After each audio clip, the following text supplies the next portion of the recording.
Google search console. आयुष्यामध्ये आधीच काय ते टूल्स कमी होते, म्हणून गुगलने अजून एक टूल शिकण्यासाठी आपल्या स्वाधीन केले. गुप्त सूत्रांकडून मिळालेल्या माहितीनुसार यामध्ये जर आपण आपल्या वेबसाईटच्या URLs ॲड केल्या तर म्हणे त्या गुगलच्या सर्च रिझल्टमध्ये दिसतात. पण त्यासाठी खूप जास्त मेहनत घ्यावी लागते.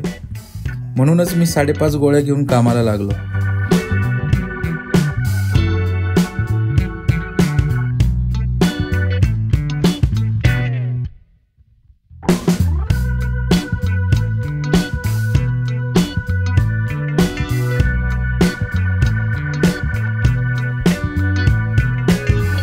नमस्कार मित्रांनो, आशा करतो तुम्ही सर्व मजेत असाल.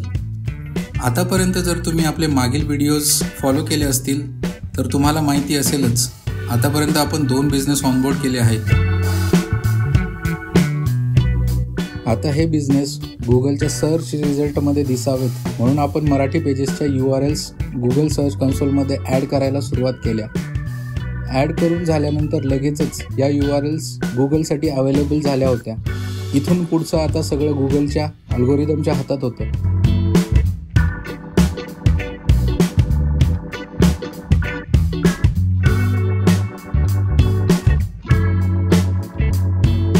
जवळपास 3.25 दिवसानंतर आपले हे व्यवसाय गुगल सर्चवरती दिसत होते आणि अशा प्रकारे आपण हे काम पूर्ण केलं.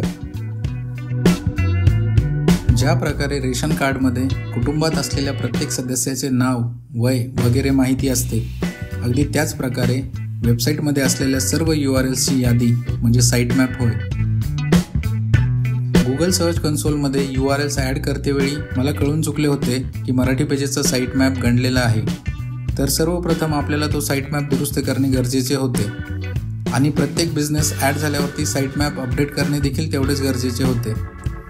त्यासाठी आपण एक ऑटोमेशन स्क्रिप्ट लिहिण्याचे ठरवले.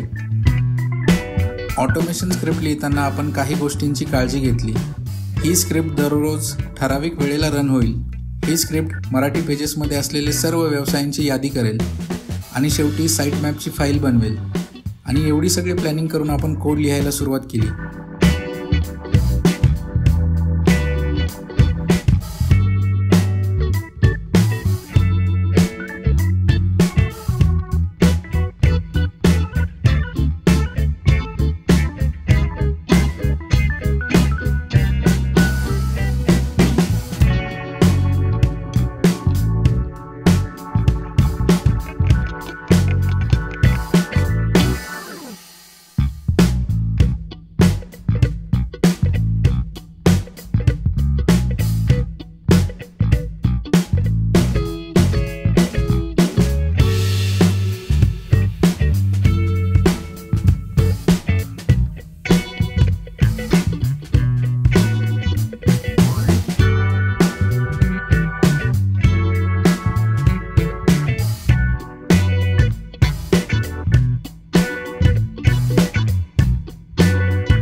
कोड ठराविक वेळेला रन व्हावा यासाठी आपण क्रॉन जॉब्स यूज केले. कोड डिप्लॉयमेंट केली आणि या प्रकारे आपले या आठवड्याची कामे पूर्ण झाली. जर तुम्हाला माझे प्रयत्न आवडत असतील तर नक्की मला सपोर्ट करा. चला भेटूया पुढच्या व्हिडिओमध्ये. तोपर्यंत तुम्ही ऐका हे गाणं.